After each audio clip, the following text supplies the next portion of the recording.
live from New York. It's a show that's not 100% locked in.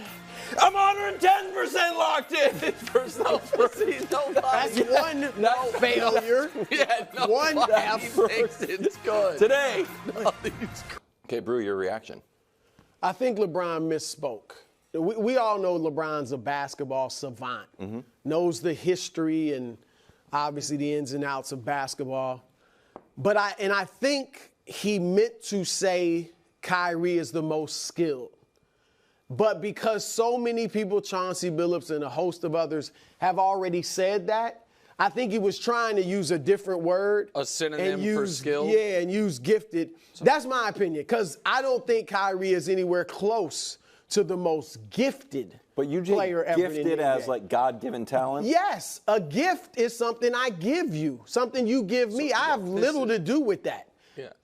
Kyrie is arguably the most skilled player in NBA history, but gifted, Allen Iverson, blazing speed, De'Aaron Fox, blazing speed, that's a gift. I would say a lot of Giannis's game is jumping a 7-foot athlete, because height is a gift. Yes. LeBron at 6'8", 250, no fat on him, as coordinated and as athletic and as fast as a 5'6" person, that's gifted. That's just something you were born with. Yeah.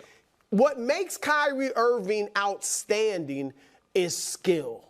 And skills, you got to work. I don't care how gifted your hand-eye coordination, they're all gifted to a degree. But relatively speaking to other NBA players, Kyrie's handle, you got to work on that. He's the best ball handler, I think, in NBA history. That's something you worked at to develop the skill. The jump shot.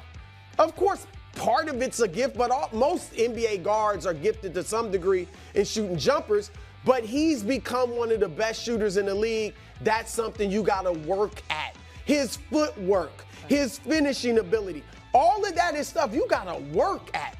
All right, so, I think LeBron is more gifted. I think Wemby is more gifted. I think Giannis is more gifted. I mentioned Iverson, like guys that have just that some type of Vince Carter or some athletic ability that you're just born with. They all work hard, but Kyrie is skilled. And so I just think, I'm assuming that's what LeBron All right, so before, you guys can see it on social media, before the show we did a thing about the prettiest games, and I came in kind of preemptively annoyed about that, because I was actually annoyed about this, because I think, first of all, man, in the future, can we not have 9 days between the end of the conference finals and the finals? Because we have already we've gone to the Celtics might be wildly overrated or the greatest team in NBA history. Yeah. We had a minor gender, race, and sports crisis involving the WNBA that might still be flaming about different sectors. And now it's like, hey, that Kyrie Irving guy, Is he in the GOAT conversation here pretty soon? Like, we're just keep going further with it. So my question is, what does any of this mean?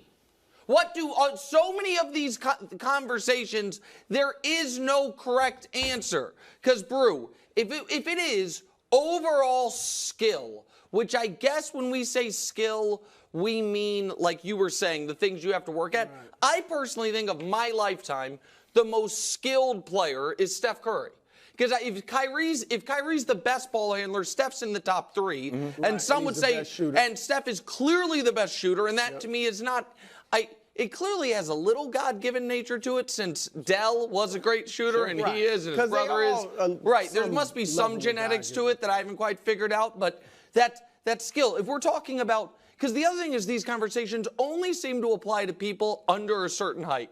So if it's like undersized impact, I think but guards have to have more skill. But if it's like pound for pound, I think it's Isaiah Thomas. If it's the guy who, overcame the most given his physical limitations, I guess it's Muggsy, because he's 5'3" and had a 10-year career. Sure. If we're talking about just overall ability to do everything despite physical limitations, is it maybe Joker? Is he eligible? Like, Joker obviously has no God-given athleticism aside from height. Is his size, his strength. His height, and so but so much of his stuff is learned skill. Strength. So that was so that's the other thing. Why is he more skilled or gifted or whatever than Luka? Can I answer it? Yeah, please. Okay, so my idea was this. For every, and sometimes you see these on YouTube, you see an antecedent for every cool basketball play. The most obvious connection is like Kobe to Jordan. Right. And then you see, like, they do with Anthony Edwards in Jordan. Like, wow, this move looks like that move. And then you can go a step further back. You like, see some Luka LeBron clips with the passing. Yeah, it's like, oh, I see. Every generation kind of builds on the last generation's moves, and you move them forward a little bit. Except Kyrie does stuff, feels like every other game, we're like, I don't know if there's an antecedent for the move that I just saw. And that's what I think LeBron's saying. He does stuff that you've never seen before. Wemby does stuff that we've never seen, but it's more of, like you said, that's more of a gift. Like, wow, you're dunking your own three-point miss. But Kyrie is doing weird stuff where he's putting reverse English on the ball, fade away, that you haven't seen. So that's why I think, like Luka, we've seen all of Luka's stuff in different players in NBA history. I don't think we have seen the Kyrie package in history. So I think that for a lot of the best players of all time, and Kyrie's not quite on that list, but he is like on the most iconic. Yeah. They are one of one specifically. Kobe is a weird element of that because he was modeling his game specifically after someone. So it's like he wasn't really even trying to be one of one. But why is he more gifted or skilled than Magic? Like, because well, you would say the ball handling, right? But Magic's is much passing. Better. But his shooting is much better than Magic's. But that's also why this conversation can frustrate me, because the other piece of it is, okay, so we, in these gifted, skilled conversations, we are just also saying whatever defense is, it's neither one of them. Or else Drew Holiday's like, hey, where do I fall on this list for just right now? How did I become this great defensive player? Was it God-given? Then I guess I'm gifted. Was it hard work? Then I guess it's skill. Like, where does his coach, Jason Kidd, fall in this conversation? Well, he didn't shoot. I don't think it's that complicated. It's dribbling and shooting, and that's it? I think it's dribbling, shooting, passing, footwork, ability to score at every level. Kyrie can finish. Kyrie can do the runners. Kyrie can do mid-range. His jump, at every level, he's great. And I think that's what, I don't count defense as a skill. I think defense is hard work, and if you have a requisite level of strength and of athleticism, you can defend if you want to, if you have the want to. So I don't think it's that difficult. Olajuwon, interestingly, with all his moves in the post, would be incredibly skilled. I agree with you mentioned Isaiah, Steph. They're all in the discussion, as is Kyrie. As I think Magic should be. I buy that. Because Magic, he just wasn't the ball handler or the shooter. But he was so demonstrably a greater passer than any of these guys. Yeah. Except, Isaiah was a great passer. But yeah, Steph's Magic was just in a different category. Sometimes it feels like we are redefining certain words to make the statements correct. Like, I have heard Kyrie called one of the most skilled players ever for a while now. Right.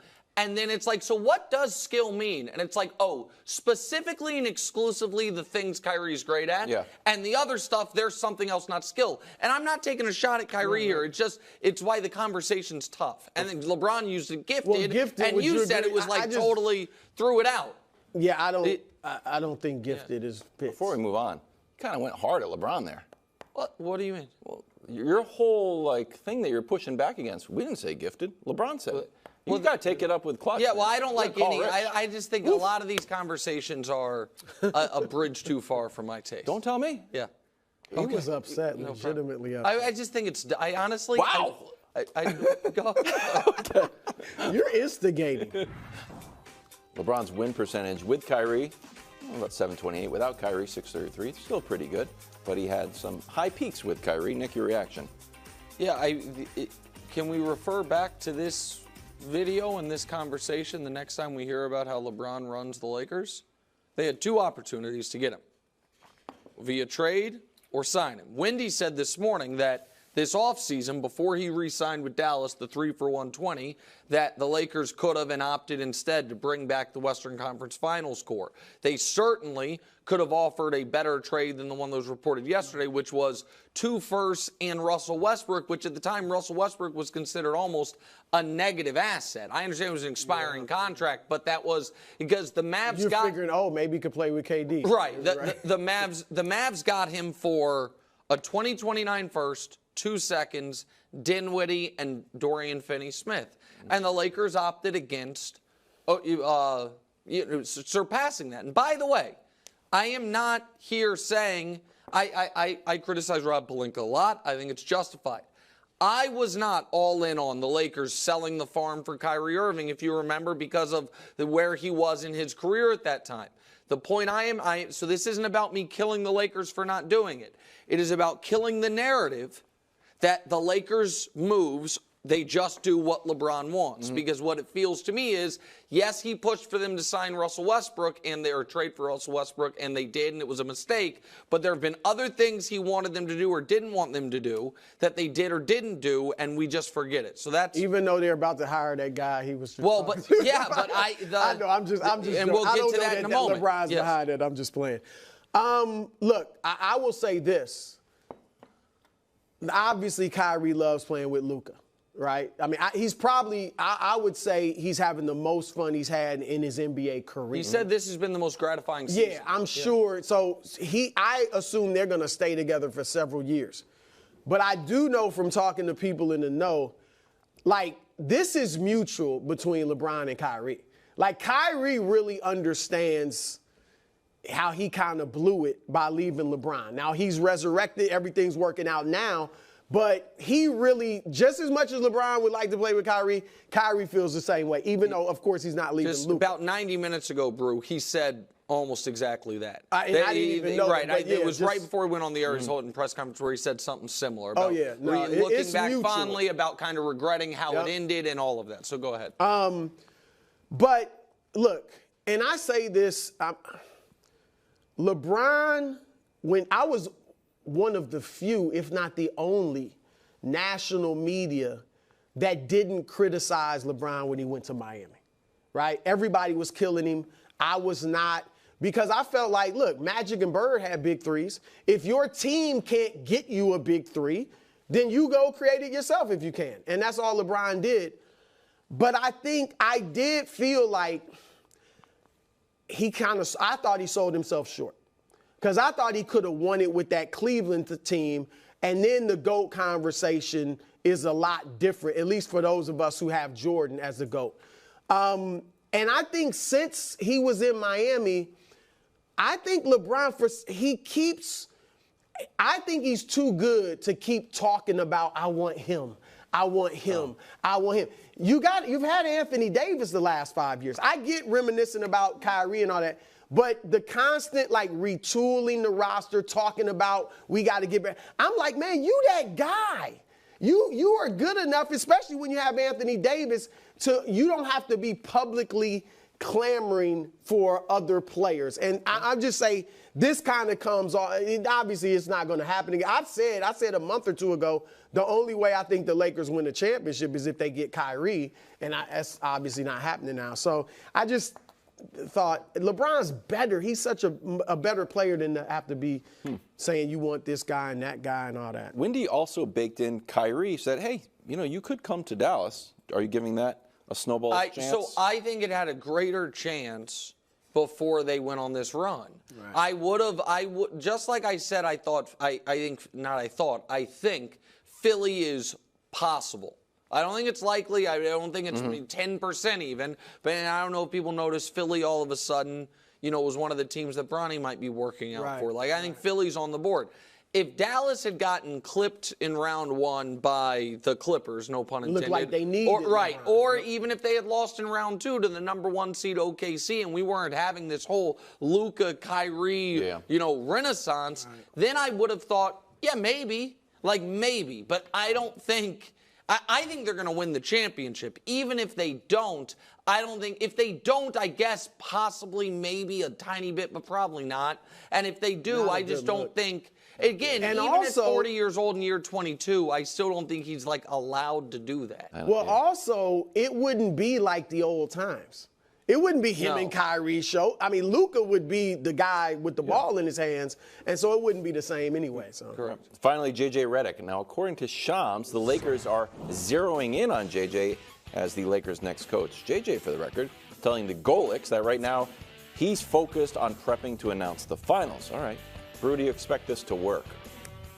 Well, work is a championship, I assume, right? How about this? Do you expect him to be the coach for at least 5 years? Well, here's what, let me, Sorry. championship, no. All right, I don't think they're going to win the championship. To your question, the thing he does have working for him is that apparently they think he's the next Pat Riley. And if that's the case, they're going to give him a long leash. You would agree with that? Well, yeah, I mean, part of Shams' report was really weird. He was like, and the Lakers expect this to be a 4, 5, even 6-year partnership.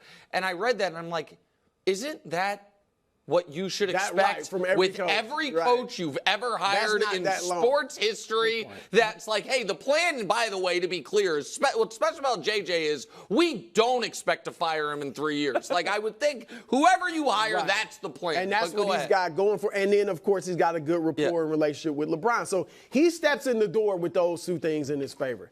But Frank Vogel won a championship, got fired, and we know the last year he was there, only 33 wins. But Darvin Ham takes a team that won 33 games to the Western Conference Finals his first year, wins the in-season tournament for whatever that's worth, and then gets fired. So what if the Lakers go out in the first or second round the next 2 years, which is very plausible? Is he going to survive that? I mean, again, if they think he's Pat Riley, maybe he's there for the duration.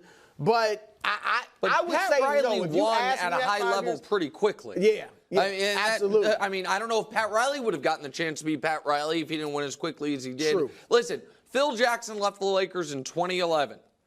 Since then, Mike Brown, Mike D'Antoni, Byron Scott, Luke Walton, Frank Vogel, Darvin Ham, and now seemingly JJ Redick. 1, 2, 3, 4, 5, 6, 7 coaches in 13 years. And by the way, in between Riley and Phil Jackson, the Riley and Phil Jackson, you had Dunleavy, Fund, Magic, Dell, Dell Harris lasted a bit, Kurt Rambis, and then in the 1 year Phil was gone, Rudy, and I'm not even counting interims. This is a franchise that, except for Pat and Phil, just churns through coaches, and that, believe it or not, was not all LeBron's doing, because most of those happened before he was there. I am, to use one of Brew's words, gobsmacked by this.